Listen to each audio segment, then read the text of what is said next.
Hey, what's going on? JD here, and this is the Daily JD. Thanks for tuning in, guys. As always, remember, smash that like button. Thanks again for tuning in. Appreciate it as always. And as the title indicates, this is the last Daily JD for 2019. And I just want to say thank you so much for everybody who has ever dropped into a stream, participated in the chat, left comments, watched any of my videos, anything along those lines, supported these channels, everything that I do. I appreciate that from the bottom of my heart. It's truly, truly appreciated, guys. And it goes without saying, but of course, we have to thank our Patreon supporters who have supported me this entire year. So shout out to these 3 guys that have consistently supported me either through Facebook sponsorship or via Patreon. And of course, that is none other than Review Face, as well as Josh WRB, and of course, Mums Universe.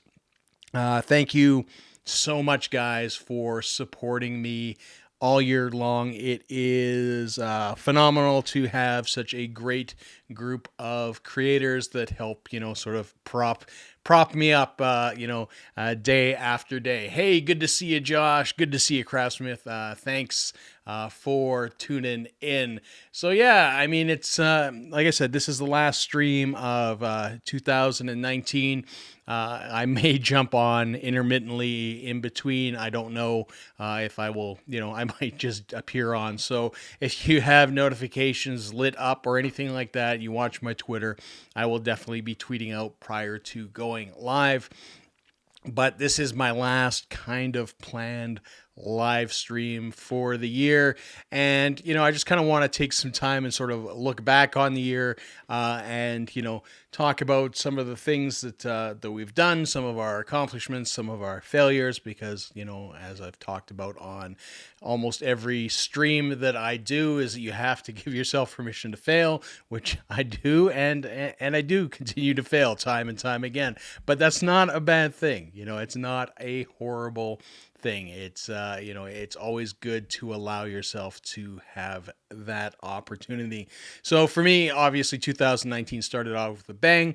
I was still riding high off a viral video that sort of went out in October, and that sort of petered out at the beginning of the year. And one of my goals actually for 2019, and I mean, it still could feasibly happen, but it's likely not going to, is I wanted to try to repeat my success and have another video go viral. That didn't happen. So,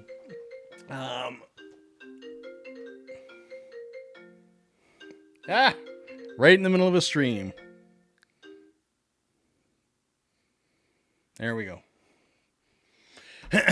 Whew. Always right in the middle of the stream. I have to figure a way to turn that off. But I didn't have another video go viral. I tried to do some different stuff, and played around with the channel a bit, tried some different videos, and obviously just didn't have the success. The success that I had with the Go Small was largely in part to it being a absolutely unique situation, and sort of being the first person to kind of stumble upon that. Ironically enough, the Go Small or New Horizon Mall really kind of disliked me at the beginning of 2019. And, it's interesting because that relationship ultimately turned around, having, Haunted Calgary invite me out to check out their haunted houses, which they had in the parkade of the Ghost Mall. And that video did actually fairly well. I also did my 1-year return where I went back. Obviously it's not as big news as it was, but the interesting thing as well was that no sooner had I done that video that all the news agencies that sort of followed behind, my first outing there in the video that went viral sort of went back there as well. And that video did really well as well. It didn't, go viral like the first one, but To me, these are all little successes. The fact that, the mall actually, I'm not public enemy number one there anymore, as well as, I think they enjoyed the second video a little bit more. And the fact that I've been invited out there a couple times by a couple different people has been really good as well. So, I mean, those are kind of one of the interesting things. My other goal was to do as much as I could with people. And for me, I feel that video wise, I had my biggest success with doing collaborations and hanging out with people, guys like Josh, Nick Samurai, Fingers, and I. We started a podcast, and a whole plethora of people. I was on Brian's podcast, and there was a whole bunch of stuff. And I feel that, it all sort of came together with the Taste of Calgary video. Taste of Calgary I go to every year, so I've been down there twice before, but we went down as a crew. We had a really good time, and I think that video shows it because, and my advice to anybody that watches is that if you can find YouTubers and creators around you, and they don't necessarily have to be around you because, we've shown it on this as well, that, people can Skype in as a guest, which is one of my goals for next year is to actually have more Skype guests on the Daily JD. We had two. We, of course, had Mum's Universe and Josh WRB Skype in, and I think those were fantastic episodes because I had somebody to talk to, and that always goes so much more fluid, I think, when you are able to have a live discussion, with somebody directly. But, going back to Taste of Calgary, I think because everybody there and, just so everybody knows, myself, Josh, Nick, Pete, everybody that was in that video before YouTube and a couple years ago, we didn't know each other at all. I mean, I knew Nick a little bit from the music scene, but that was kind of it.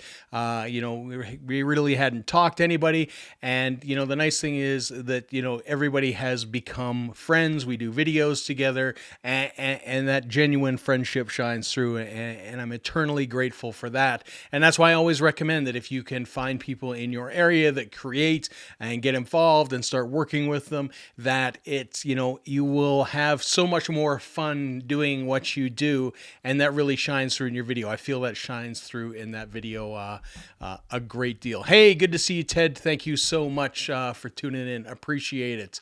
Josh says, I'm trying to get Twitch during the holidays for sure. Hope to get a chance as well.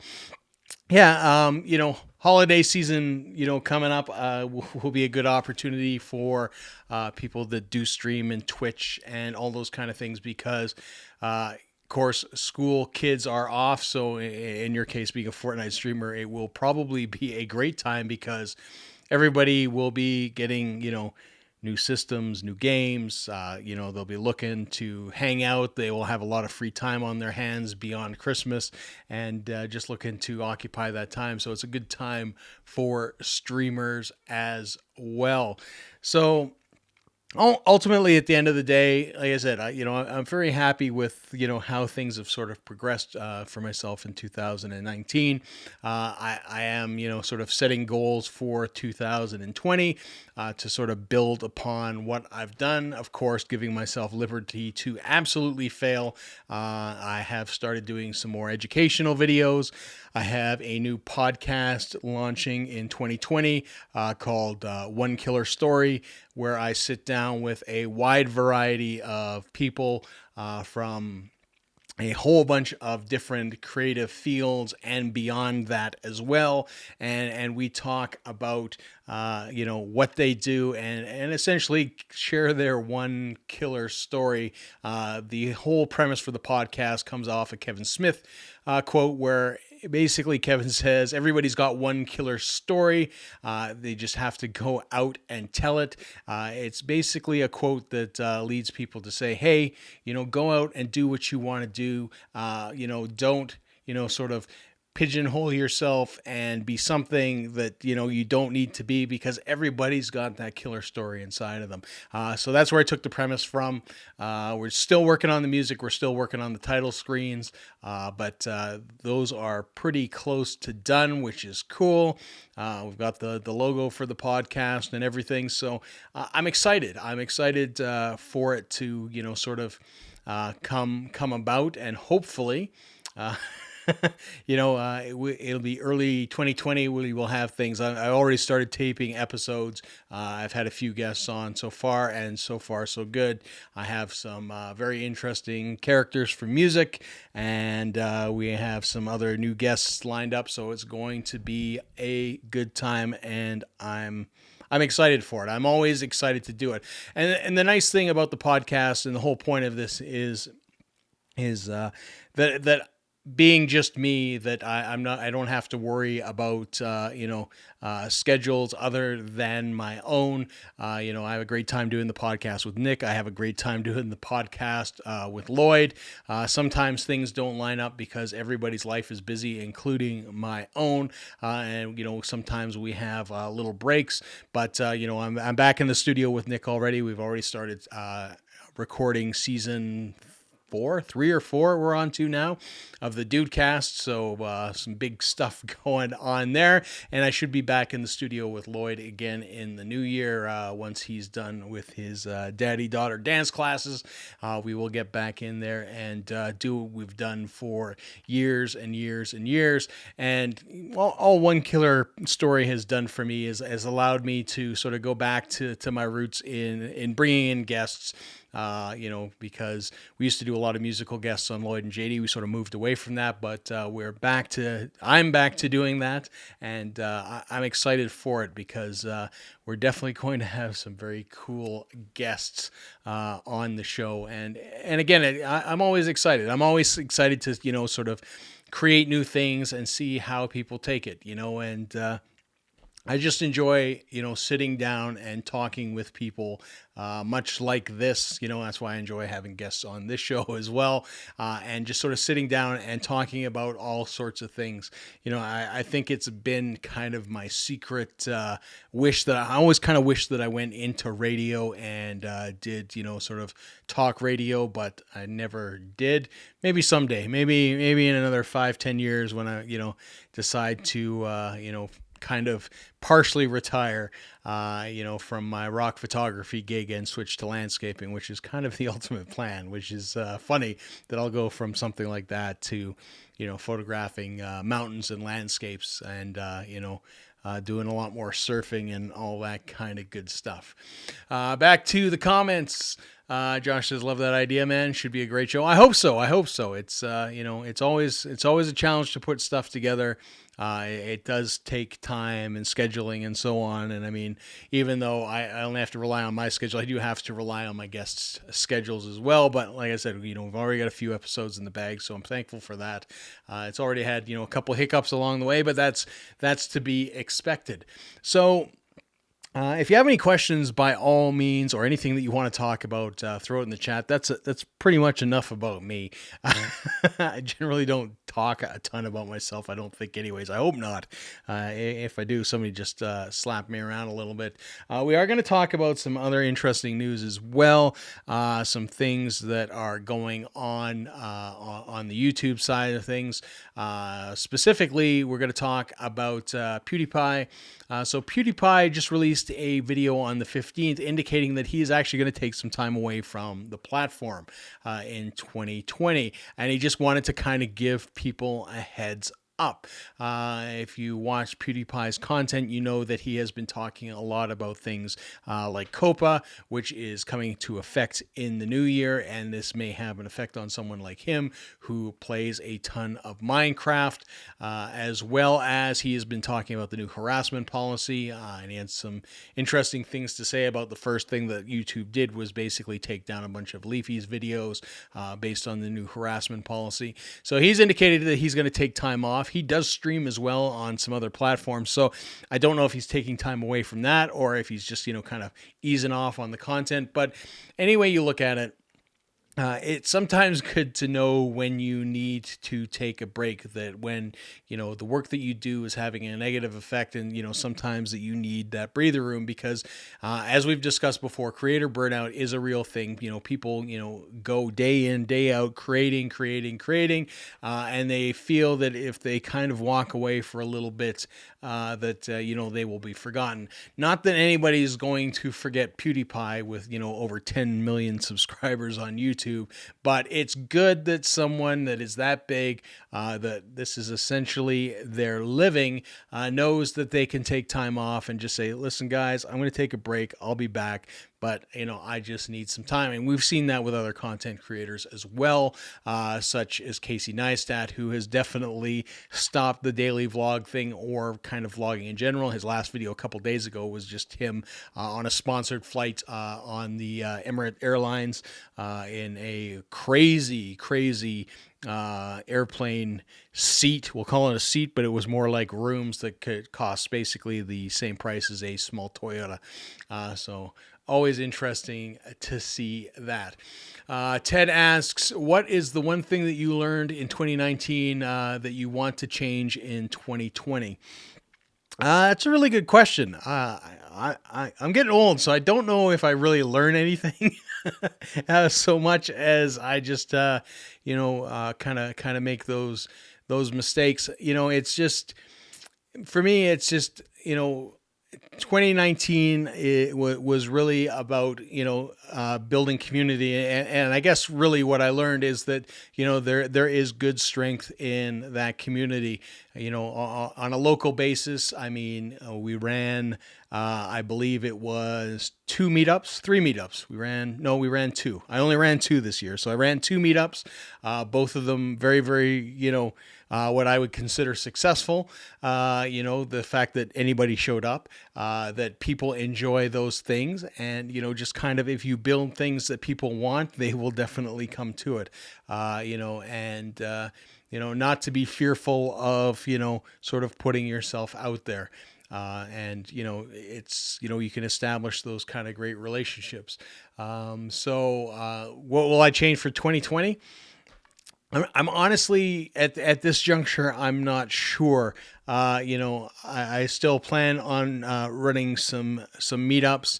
Will I do more? I don't know. It's still kind of a trial and error thing. I think that Poutine Week will always be a thing, because I just love Poutine Week and I'm going to do it anyways. And that's kind of, I think, what I learned is that as long as I'm going to do something that I enjoy and people happen to show up, I'm going to be happy. As much as events are about other people, I still have to keep myself happy and not make it this big, weightful thing, which kind of happened a little bit with the second one, because there was a huge explosion of RSVPs. Not everybody showed up, and I'm kind of thankful for that, because I started to feel this massive weight. So I have to learn how to deal with that a little bit better. It's probably not the best answer to your question, Ted, but that's how I am. I mean, let's be honest. I'm an artist. I'm sporadic. And I kind of fly by the seat of my pants, and I just kind of do what I want to do. And that's how I've always kind of lived my life, and it works for me. It doesn't necessarily work for everybody else, but that's kind of how we go. Josh says that was a cool airplane video. It is. If you could afford to take it, I would fly like that every time if I could afford it, but I can't. I can afford coach at the best of times, if I'm lucky. If I'm super lucky, I take a plane. Usually I'm driving or I'm taking a bus. So there you go. Crafter says, I'm excited for your new podcast. Really cool idea. Thank you. Josh says, I feel like Casey is getting bored and might get back to videos again. Burgers, and that's the funny thing. The other one that I always used to do was Calgary Burger Battle, but they didn't have Burger Battle this year, so there was no Burger Battle. So maybe for 2020, maybe if they're not going to have it, maybe I'll reach out to them, and maybe we'll just maybe we'll set up the Burger Battle. Maybe we'll create the Burger Battle. Maybe we'll do that. Saying it out loud actually scares the living shit out of me. But maybe that's something to aspire for. We will have Calgary Burger Battle, and we will put that on, because I can't think of anything else I could screw up probably any more than that, and be petrified of doing it. But, scaring yourself is always good. Ted says no. Good answer. I appreciate that, Ted. You are too kind. So yeah, I mean, yeah. So, any more questions, by all means, throw them in the chat. 2020, of course, going to be an interesting year as the COPA ruling comes down for YouTube. I know the vast majority of you are YouTubers here, and I think the vast majority of us have a good understanding what's going to happen, and it doesn't really terribly affect a lot of people, I think, that watch my content. But moving forward, 2020 probably will have some challenges as well. Because YouTube, it's an ongoing thing. It's a living environment, and things happen, and things will change throughout time. That says, JD, what do you say to a new content creator who still struggles finding your niche? What I say to that is just make videos. Don't worry about being niche yet. Just do what you want to do. And you'll probably find your niche just by creating content. I still haven't found my niche, to be honest. And I've been at this, in a sense, for years. It's, I just create what I want to create. And to be honest, if I took a look at the back end statistics, I would know exactly what I have to do to niche down.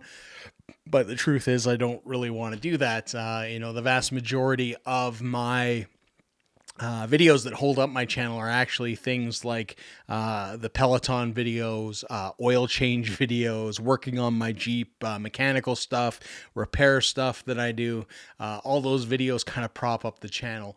The other stuff is just for kind of fun. And of course, my tutorials, they do relatively well as well. But what I like to do is kind of travel and vlog and take video and just enjoy my life, which is, not necessarily the easiest thing to go, for a guy necessarily. But I mean, you can definitely create a bunch of videos and see what sort of sticks, as well as, see what you like doing as well. Chances are that what you like doing is what will do best. But I know that you're doing educational stuff. I know that you're doing videos that are teaching orientated. I've watched a few of them, and I believe I've left comments on most of the ones that I have watched. But, anything along those lines, don't worry about niching down right away. Those things a lot of times come much, much later. Even if you look at massive YouTubers, guys like Mr. Beast and, a whole bunch of these guys that are million+ subscribers, they just kind of did what they wanted to do in the beginning, and then they sort of hyper focused as they moved along, and they saw where the success was. The only danger in that is that if you get stuck doing something that you don't enjoy doing, and to be honest, that's why I kind of have this sporadic approach to things, is because I'm just doing what I want to do, not what I feel I have to do, if that makes sense. And it makes it less laborious that way. But again, I'm not looking to be a 10 million+ subscribed channel where I have to constantly sort of put out things and rely on that for my livelihood. I do that through my photography, and that's what I love doing, and that's where the vast majority of my energy kind of goes. And if you've checked out my website, you'll see what kind of work that I've done. Josh asks, favorite holiday beverage? I don't think I have a holiday beverage per se. Beer, I guess, would be the answer. I don't. I'm not an eggnog guy. I just don't like eggnog. I'm not a pumpkin spice latte guy, which ironically enough, I just had my first one when we taped, I think a week ago with Nick. We went to Starbucks to kind of hang out afterwards, and He bought me coffee, so I figured I'd try this thing. It's terrible. I don't know what the appeal is. I don't know why people go crazy about it. It's not good. In my opinion, it's a little too sweet for me. But I'm a black coffee drinker, so I'd say beer is kind of it. Maybe a nice whiskey, or a nice scotch, and that's kind of it. Or, scotch and ice is always a nice holiday drink, or it's a good drink anytime. That's kind of where I go with those things. Ted says, I keep second guessing what I want to do. Will I have enough content? Will it be judged too much? Again, like I said, I think those are things to worry about sort of later on, when you are less than, I would say 10,000 subscribers, which I think describes almost everybody watching this video, including myself, is that you could change tomorrow and it's not going to be, you're not going to terribly turn off your audience. And I mean, the thing is with video as well is a lot of times like people, they become invested in you, not always the content, sometimes the content, but not always the content. A lot of people will watch your videos because they like you as a person and how you go about it, and they find you enjoyable.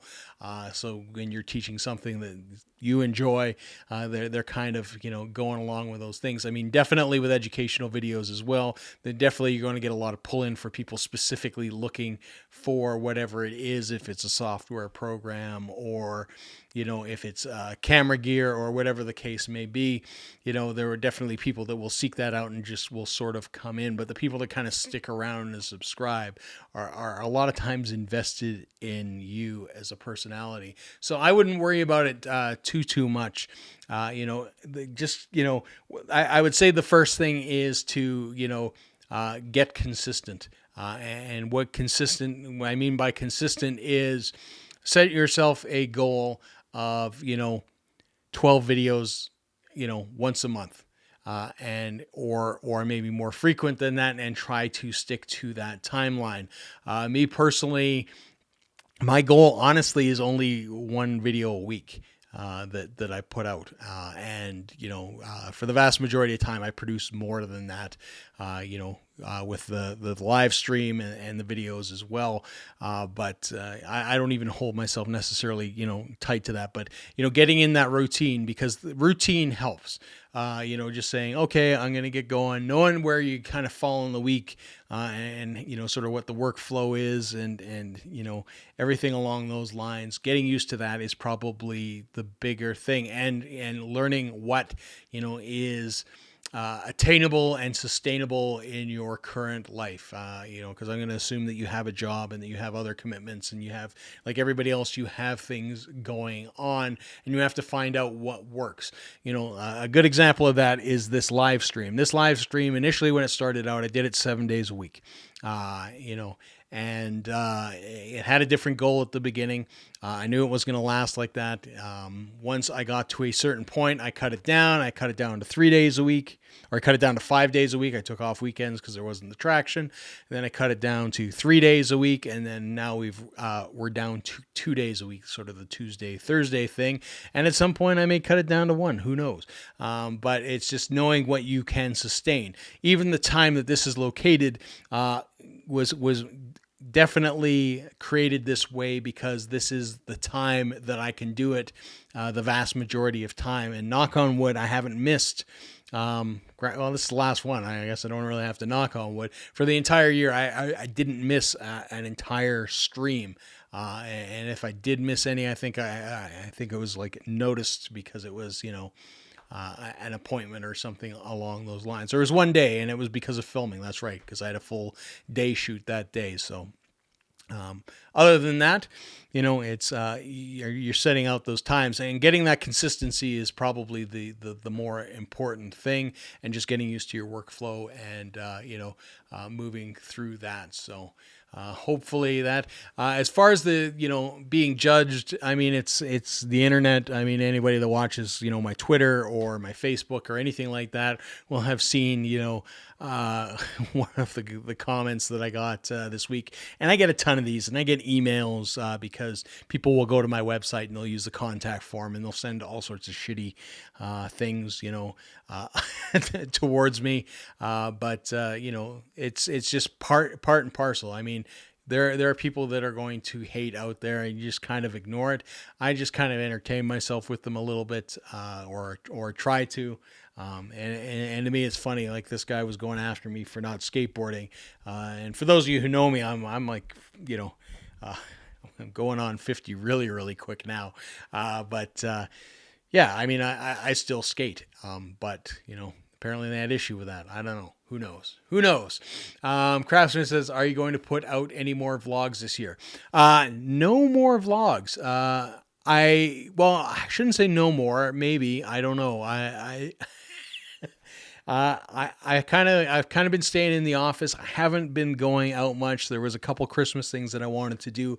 I did want to go to the Comic Expo Christmas thing, but I didn't manage to get it because I got hired on to do another day shoot. So I got hired that day, so I was gone that entire day. So yeah, I mean, I kind of like being inside and not out in the cold. I've been flying the drone a lot, but that'll come out. I don't know if that's really a vlog per se. There was some Christmas stuff that potentially I could do over the Christmas break here, because I know a lot of people get time off at Christmas. Hopefully, whether it's Dan or Bence or Josh or anybody, that we have a chance to go back out to the mountains and hang out like we did last year. Last year, myself, Dan, and Bence, we went to Lake Louise and hung out and drunk all sorts of spirits at the ice bar outside, which was expensive but fun. And then, went and hung out in Canmore and all sorts of stuff. So hopefully we'll have the opportunity maybe to do that. I do plan to kind of, go and do those kind of things, but who knows? It hasn't been hugely eventful. Actually, I have a vlog that I'm working on, but it's like from a few months ago. And that's again the weird kind of thing with my stuff, is that I'll film stuff and it will sit for a while, and it'll sort of appear later on, unless it's really time sensitive. So things like events like Taste in Calgary, Calgary Stampede, other events, Hex, Calgary Expo, those things I tend to get out really fast. I'll do them and they'll be out kind of the next day. But everything else that I do in my life is kind of whenever it happens to go out. And some stuff never makes it. I put out one vlog, I think, this year that was almost a year ago. Actually, I put out a vlog this year that was probably 10-15 years in the making. If you watch, I take footage that I recorded when I was doing the mountain bike films and when I was on the UCI World Cup mountain bike tour,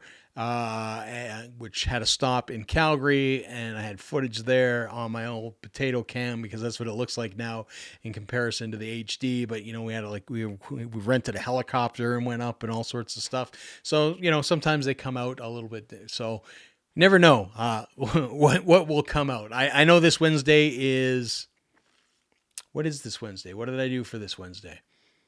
I don't even remember. There's a video coming out on Wednesday, and I've forgotten what it is, because I upload stuff in there in the thing. Just like I weirdly accidentally kind of released a wedding video earlier in the week too, which was in August, because it's right in the date as you go in. But yeah, we will see. Ted, yes, my 2 videos, laugh out loud, thank you, I'm behind. It's all good. It's always good when you're figuring things out. Just have fun first is a great piece of advice. If it's not fun, you won't want to do it regardless. That is absolutely true, 100%. And again, that's why, part of my focus this year, I wanted to go out and do things with people, versus just going out and do things myself, because it's a lot more fun and entertaining with people, and you have a much better time. Ted says he needs to focus on that. Ted says, I think I may be using the whole niche thing as an excuse not to get started. And, you're the one saying that, so I'm not gonna judge on this. And yes, that can potentially be a thing. A lot of people will use crutches or excuses to sort of delay things. It's like, if I had a better camera I would do that, or if I had better audio I would do that, if I had better this I would go do that. Just go do it is kind of the attitude that you should have, because nothing is ever perfect, especially in the world of self-production. I mean, unless you've got, even I used to use the excuse because when I produced the films I had a crew. I had people working for me. I had a sound guy, I had a couple camera guys, I had a whole bunch of people that worked for me. I had a crew. And when I started making these videos, it's like, I need this guy, I need that, I need a guy to basically run the mic. I need, a sound guy because I'm not very good at sound. I would make all these excuses. And the other excuse I would make is like, I don't want to put out anything that doesn't look like it should be a film. Which was a huge crutch for a long, long time.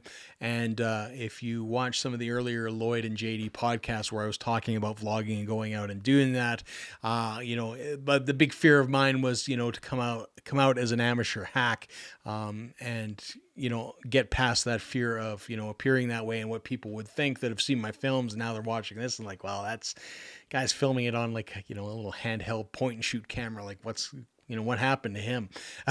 Kind of thing. So, I mean, there's definitely that, but I got through it. It's and my fear of getting in front of the camera, which was probably one of the bigger ones that I had to get through, and definitely,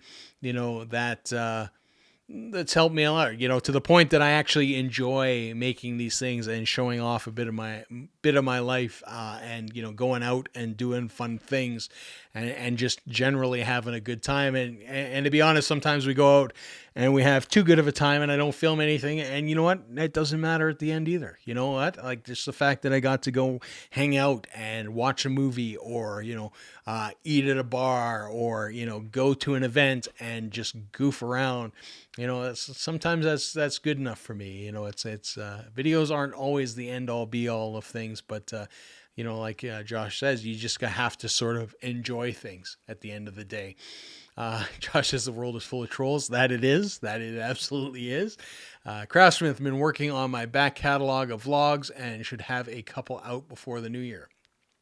And that's awesome. That's, again, sort of the beauty of doing these things is, you can put stuff out at any time. It doesn't matter. There isn't necessarily a timeline involved. I mean, none of us are, sort of, major news organizations or anything like that, where it's, it has to be, and there's deadlines and we have producers and all that kind of garbage.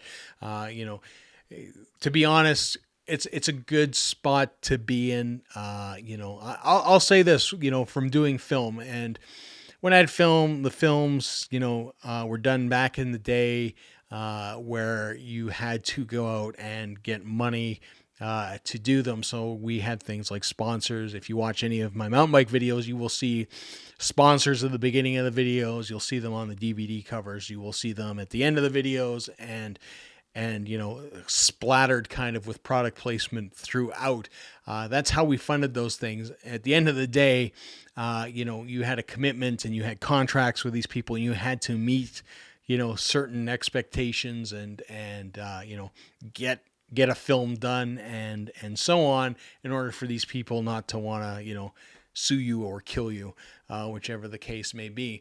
The beauty of doing things on YouTube and being self-produced is you don't have somebody, sort of looming over you saying, you got to get this done, you got to get it done. Like, where's this video? We're launching a new product and we wanted this to do this, or, so on and so forth. So, I mean, it's a good place to be as well, just having that.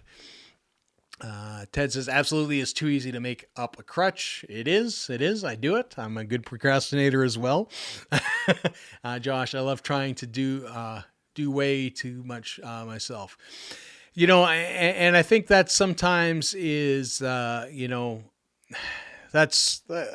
our own, all our stumbling blocks, in a sense, is that, again, you want high production value. You want to do things, a certain way. You want it, and it just ends up snowballing into a big bunch of pressure. That's why I found things like, even though it was a super condensed timeline, like working on things like the 48-hour terror challenge and making that film with Josh, to me is fun because it's a different environment. You're working with people. You've got a crew again. I enjoy those kind of situations as well. And it gives you the ability to let go as well. For me, it's interesting. It's fun to watch somebody else work behind the camera because I really want to be behind the camera. But it's like, oh, cool, I get to do this, which I never get to do, and learn something new, and improve my skills in that area. Which again, those kind of things, like those learning experiences, are absolutely priceless. So if you guys have any other questions, by all means, throw them in the chat. It's, again, this is the last stream of 2019. Again, thank you to everybody who has, been involved in these streams, dropped in for the chats, asked questions, sent me Twitter things, sent me stories via Twitter, any kind of input, sponsored the channel, being a Patreon supporter at any point during the year, all those kind of things. Thanks so much. I am truly blessed to have a great, like I said, group of people that sort of prop me up and, help me stay excited and motivated, and moving things forward. So I greatly appreciate that from all you guys. Happy New Year. Absolutely. And like I said, I am personally looking forward to 2020. I think, it's going to be a good year. I think, moving forward, hopefully, we just continue to kind of keep that small momentum that we got going, and we will continue to build. Continue to work on things like the Facebook group, small YouTube creators, continue to do some collective stuff, continue to, get ready to do some merch stuff, which I've been working on forever, and doing all those kind of things. And like I said, I'm just excited moving forward. So this is the part of the stream where I've kind of run out of stuff. I'm going to hit that insert ad button. If you happen to see an ad, that is why. You just happen to hit the algorithm in the right way. If not, you're just listening to me ramble on like I always do when I press the damn button. So there you go. So like I said, thank you so much, guys, for being involved, dropping in the chat, spending time with me, all those kind of things. Thanks to everybody that has, been a guest on a podcast, has sat down with me and listened to my crazy ideas or what I have going on. Anybody who has collaborated in any capacity in any video or worked with me on any project in the past year. I truly appreciate everything. I am lucky to have, again, such a good group of people. And again, I can't stress it enough. The community is so, so important. When you've got a good bunch of people propping you up and you're propping each other up, the beauty is that you can all be successful. You can all grow together. And I think that is an absolutely amazing and beautiful thing. Craftsman says, I'm excited for the 2020, got some cool content in mind, and life is going to be a big change. That is cool. Ted says, need to head out, but thank you very much for your help, JD. Merry Christmas. Merry Christmas to you as well, Ted. Hope you have a great Christmas and holidays. Craftsmith, Happy New Year. Merry Christmas. Same as well. I hope you have a great holiday season there, Craftsmith. And other than that, I don't really have anything for you. So on that note, I think we're going to call it. So I will either see you guys randomly or I will see you in the new year. So have a great Christmas. Happy New Year, guys. And until next time, see ya.